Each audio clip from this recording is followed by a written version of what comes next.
Hello guys, my name is Jace and today we will learn how to use sum formula in Excel. So let's begin. To use sum formula in Excel, we have to follow some of steps which are simple. First of all, we have to understand what sum formula does and how it works.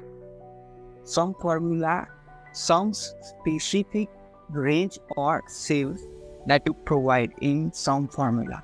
So let's start by writing a sum formula. So I will select the C15 cell to enter the formula. So is equal to sum.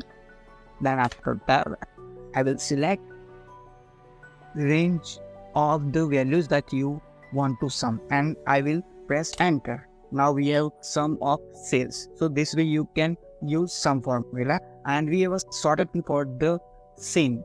So I will stay here in cell B14 and I will press Alt is equal to, then I am getting a sum of profit.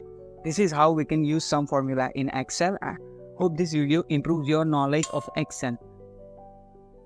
Please share, subscribe my YouTube channel Office Boost.